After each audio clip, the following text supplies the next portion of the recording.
dengan hafal Qurannya, dengan lawyer civil, lawyer syariahnya, belajar di UIA. Bila belajar undang-undang di UIA ni tuan-tuan, kita belajar dua-dua. Civil kita belajar, syariah pun kita belajar. Sebagaimana pelajar UKM dalam negara kita, sebagaimana pelajar di Jordan, di Ummul Qura dan sebagainya belajar syariah, apa yang mereka belajar, hak tu pun kita belajar juga di UIA. Baik. Jadi dia duduk telefon saya, dia duduk cerita.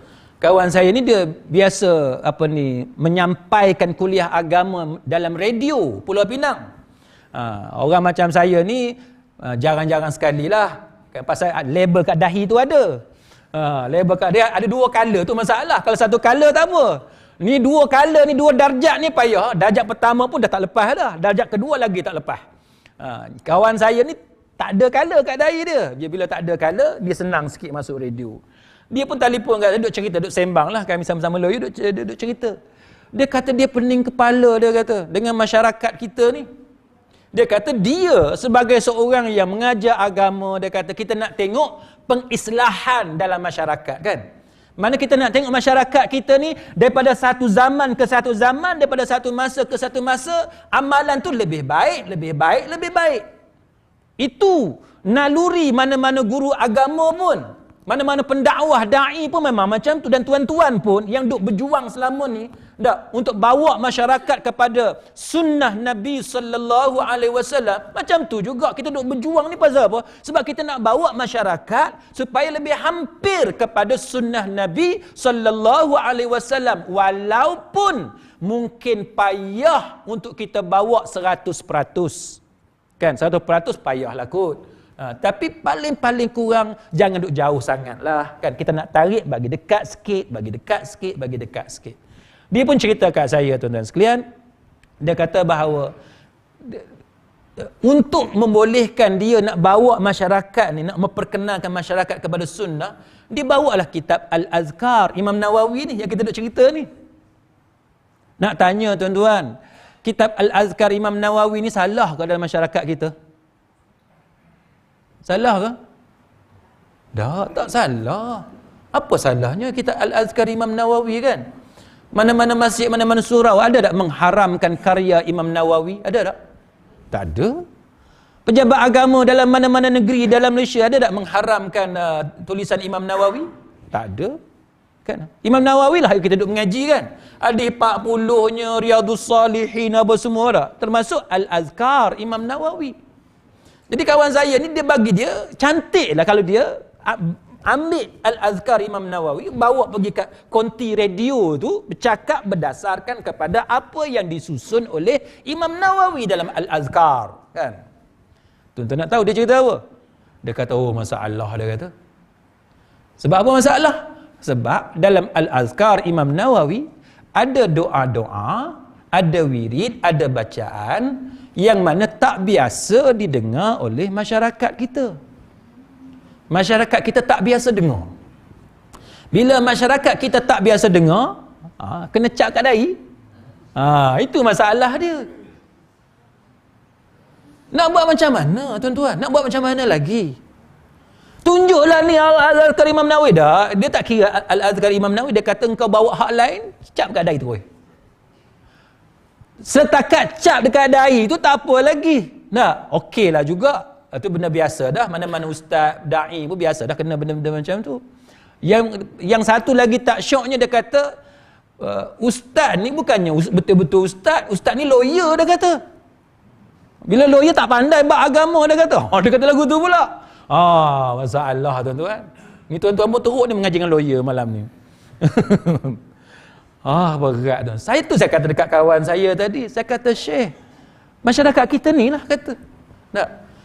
Orang macam Enta ni bukan setakat hafal Quran. Kawan saya tu hafal Quran tuan-tuan. Dia keluar daripada Mahat Tahfiz. Kalau saya tak silap Jakim kot. Diiktiraf, memang ada kelulusan, memang ada diploma tahfiz tu, memang ada.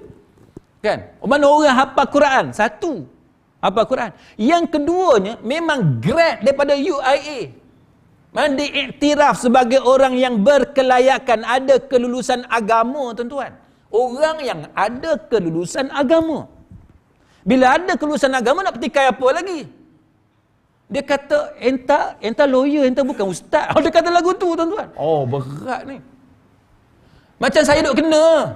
Kan? Ada satu masjid, ni cerita lama lah, masa saya umur 25, masa tantang muda kan. Macam tu lah. Ada satu masjid jemput saya khutbah. Saya pun pergi baca khutbah. AJK cerita kat saya, ustaz tahu tak saya pening kepala. Saya tanya AJK tu pasal apa. Dia kata ada pengusik tu imam. Tanya dia, boleh ke lawyer khutbah? Dia ingat lawyer tak pandai khutbah. Ni masalah tuan-tuan. Ni masalah. Saya pun kata kat kawan saya tadi, saya kata, Syekh, setengah masyarakat kita ni, walaupun kita cerita kat dia kita hafal Quran, dia orang tahu kita hafal Quran pun, bukan saya lah, kawan saya tadi, hafal Quran, keluar UIA, dia boleh petikai lagi tu. Tapi yang ustaz yang dia mengaji tu, pondok pun tak masuk, universiti lagi lah tak masuk, CJ apa pun tak ada, tak tahu kelulusan kod mana. Orang kata ustaz jadian kan, tiba-tiba jadi ustaz. Yang tu dia boleh ikut pula tu. Ustaz lagu tu dah ajar, ada sanad lah. Konon ada sanad tu. Saya pun pening, sanad kod mana kau ambil? Sedangkan dia mengaji pun untuk guru apa, kita tak tahu dia mengaji kat mana, tuan-tuan sekalian. Saya bukan nak hina orang, tapi saya nak cerita sikap masyarakat ni sampai dia buta terus. Dia tak boleh nak beza guru hak mana yang patut dia mengaji. Sampai orang macam kawan saya ni hafal Qurannya, dia boleh jadi guru tajwidnya, dengan jadi lawyer mahkamah syariah, bukan setakat mahkamah sivil, mahkamah syariah. Tuan-tuan tahu di mahkamah syariah, lawyer ni dia kena berhujah pakai kitab. Kena berhujah pakai kitab. Bila berhujah pakai kitab, tuan-tuan tahu tak macam mana dalam mahkamah? Kita hujah, lawyer belah sana pun hujah balik, pakai kitab juga. Nanti hakim kat atas tu kadang-kadang seorang, kadang-kadang 3 orang. Hakim pula tanya kita balik, nak jawab macam mana? Kalau tuan-tuan tidak ada kemahiran membaca kitab, setengah-setengah ustaz yang mengajar tuan-tuan, setengah-setengah ustaz, ada dah buka soalan? Oh, tak buka soalan. Siapa yang banyak soalan, kurang iman dia. Tuan-tuan nak kata apa? Nak tunggu ustaz lain bahas dia? Lagilah tak. Hak anak murid nak tanya pun dia tak bagi tanya. Pasal dia tak berani nak kata saya tak tahu. Apa salahnya ustaz mengaku dia tak tahu? Sebab masyarakat boleh terima ustaz bukan tahu semua, betul tak? Jadi muslimin-muslimat sekalian, itu masalah yang berlaku dalam masyarakat kita pada hari ini, dan itulah tuan-tuan sekalian yang kita duk pening kepala, tuan-tuan sekalian. Baik. Jadi Imam Nawawi rahimahullahu taala, tuan-tuan sekalian, dia kata bahawa khatam Quran ni sebagaimana yang kita tahu dia hanya sunat. Dia bukan wajib. Maka Imam Nawawi kata dia bergantung kepada kemampuan masing-masing. Kemampuan masing-masing.